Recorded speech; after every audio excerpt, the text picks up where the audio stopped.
तो अभी just 1 minute पहले एप्पल का WWDC 2026 खत्म हुआ है एंड भाई मैंने पूरा इवेंट देखा है एंड यार इस इवेंट में मैं कुछ ज्यादा ही बोर सा हो गया। अब आपको ये बोरियत फील ना हो, आपको ये घंटों भरा इवेंट देखने आना पड़े, उसके लिए हमने ये वाली वीडियो बनाई है कि आपको पता चल जाए कि एक्चुअली में WWDC 2026 में आज हुआ क्या है। Let's begin. तो आज के WWDC का अगर मैं थोड़ा सा कॉन्टेक्स्ट आपको देना चाहूँ, अगर मैं ब्लूपर आपको देना चाहूँ, तो सिर्फ दो चीजों पे बातें हुई हैं। पहला सीरी और दूसरा बच्चों की प्राइवेसी। बच्चों पे थोड़ा सा हमें ताला लगाना है कि बच्चे क्या देखने चाहिए क्या नहीं चाहिए, सारी चीजें मैं बताता हूँ। बट उससे पहले iOS 27 की थोड़ी सी बात कर लेते हैं। पहले आप लिक्विड ग्लास को उतना ज्यादा कस्टमाइज नहीं कर सकते थे, अब आप उसे पूरा कस्टमाइज कर सकते हो कि आपको कितना ज्यादा ट्रांसपेरेंट चाहिए, मतलब कितना ज्यादा ग्लास का फील चाहिए। यूआई पहले से थोड़ा सा ज्यादा बेटर हो गया है, कॉर्नर रेडियस थोड़े से बढ़ गए हैं, जो भी आइकन्स थे उसमें थोड़े से ग्लास वाले फील ऐड करे गए हैं। यूआई पहले से थोड़ा सा ज्यादा फास्टर काम करेगा, थोड़ा सा रिस्पॉन्सिव काम करेगा।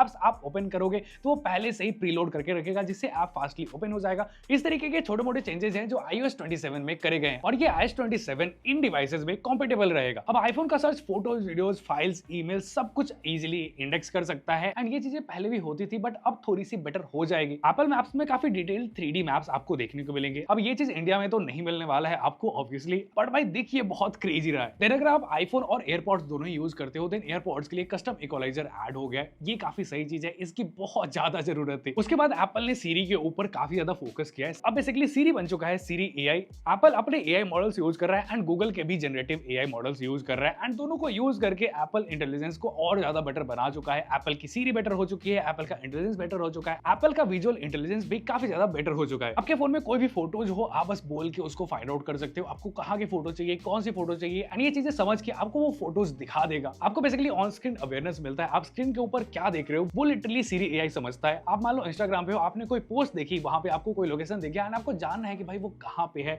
आप लिटरली सीरी एआई से पूछ सकते हो एंड वो आपको उसका एग्जैक्ट मैप का लोकेशन बता देता है। ये बहुत ही क्रेजी चीज है। आपको किसी को कुछ भी मैसेज करना हो या फिर आपको कोई भी नेविगेशन स्टार्ट करना हो, आपको मल्टीपल टास्क एक साथ अगर असाइन करने हो, ये लिटरली सब कुछ कर देता है। बेसिकली अब सीरी एआई आपको समझता है कि आपको क्या चाहिए एंड उस हिसाब से आपको आंसर्स करता है। अब सीरी अगर आप एक्टिवेट करोगे तो सीरी डायनेमिक आइलैंड में एक्टिवेट होता है, जो काफी ज्यादा सही सा दिखता है। एंड सीरी एक चीज में बहुत ज्यादा लैग करता था, वो था कंटिन्यूड कन्वर्सेशंस, कि आपने एक सवाल कोई पूछा, दूसरा कुछ पूछ रहे हो तो भाई पहले वाला कॉन्टेक्स्ट वो बहुत बार भूल जाता था। वो चीज पूरी तरीके से फिक्स कर दी गई है। आप जितनी बार भी पूछोगे उतनी बार ये रिस्पॉन्ड करेगा एंड ये चीज बहुत ज्यादा सही है। सीरी का अब एक डेडिकेटेड ऐप भी आ चुका है एंड ये बहुत ही स्मार्टली काम करता है, बिकॉज आप जो फोन यूज कर रहे हो उसमें जो भी डेटा है आप जिस तरीके से यूज करो, सीरी को सब कुछ पता है एंड उस हिसाब से जब वो आंसर्स करता है फिर वो आंसर्स काफी सही एंड पर्सनलाइज होते हैं। एंड जिस तरीके से इवेंट में ये चीजें बताई गई हैं, अगर उस तरीके से ये चीजें काम करें देन भाई बहुत ही क्रेजी चीज हो जाएगी। कैमरा ऐप में भी आपको सीरी मोड मिलेगा। सो आप कोई खाना देख रहे हो एंड उसकी बस आप फोटो क्लिक करोगे देन आप देख सकते हो कि उसमें कितनी कैलोरीज है, क्या मैक्रोज वगैरह, लिटरली ये सब कुछ बता देगा। आप कोई बिल की फोटो लेते हो देन उस बिल को आप स्प्लिट कर सकते हो अपने दोस्तों के साथ। ये भी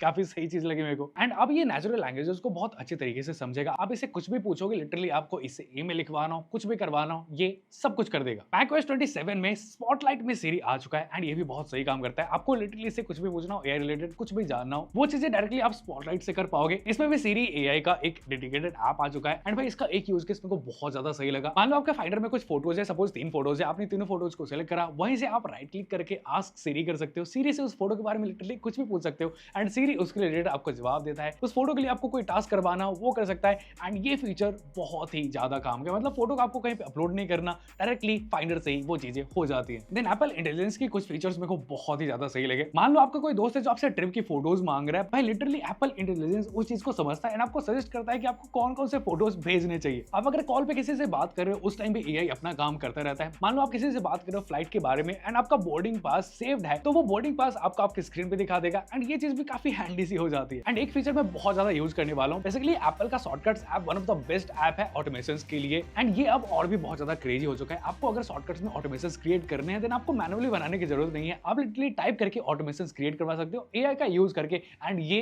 बहुत ही लाइफ सेवर हो जाएगा, मतलब लाइफ सेवर के साथ साथ टाइम सेवर भी हो जाएगा। अगर आप शॉर्टकट्स ऐप यूज करते हो एंड सही तरीके से यूज करते हो देन आप समझ सकते हो कि ये कितनी ज्यादा यूजफुल चीज है। इमेज प्लेग्राउंड पहले से थोड़ा सा ज्यादा बेटर हो चुका है। आपको टेक्स्ट से कुछ इमेजेस जनरेट करवाने हो वो थोड़ा सा बेटर कर पाएगा। आपको फोटोज में कुछ मॉडिफाई करना हो वो मॉडिफाई कर देगा। इसके फोटोज ऐप में भी 2-3 एआई फीचर्स आए हैं। सबसे पहला तो रिफ्रेम का फीचर है। आपको अपने फोटोज को थोड़ा सा बेटर बनाना है, रिफ्रेम करना है तो वो चीजें आप कर सकते हो। अगर आपको एक्सटेंड करना हो, जो फीचर लिटरली हर एक एंड्रॉइड में सब मिल रहा है वो फीचर आईफोन में नहीं था, वो वाली चीज भी अब आ चुकी है। क्लीन अप पहले से थोड़ा सा ज्यादा बेटर हो चुका है। तो एप्पल ने सबसे ज्यादा बात किया था एआई के बारे में एंड उसके बाद सबसे ज्यादा बात किया था चाइल्ड अकाउंट के बारे में। तो अगर आपके घर में बच्चे हैं और आप उनको आईफोन देते हो देन आप बहुत सारी चीजें उनके फोन में सेट कर सकते हो कि वो क्या देख सकते हैं, कितनी देर तक देख सकते हैं, कौन से वेबसाइट विजिट कर सकते हैं, मतलब हर एक चीज आप अपने हिसाब से कस्टमाइज कर सकते हो। ये चीजें पहले भी आप गूगल के फोन लिंक ऐप से कर सकते थे, पर भाई एप्पल ने उससे काफी बेटर वर्जन अपने आईफोन में रिलीज कर दिया है एंड एक्चुअली में ये गूगल फैमिली लिंक से बहुत ज्यादा बेटर है। बाकी यार पूरे इवेंट में इससे ज्यादा कुछ भी नहीं था, बस इतनी चीजें बताई गई हैं जो मैंने आपको बताई है। तो अगर आपका टाइम थोड़ा सा भी बचा हो तो भाई इस वीडियो को लाइक, सब्सक्राइब जो भी दिख रहा हो नीचे बटन को दबा देना। आपके पास अभी कौन सा आईफोन मैक वगैरह है वो मेरे को नीचे कमेंट करके जरूर बताओ कि मेरे को पता चले कि आप इस पे अपडेट करने वाले हो या फिर नहीं, एंड अपडेट कैसे करना है वो जानने के लिए ये वाली वीडियो देख सकते हो। मैं मिलता हूँ नेक्स्ट वाली वीडियो में, तब तक के लिए बाय बाय।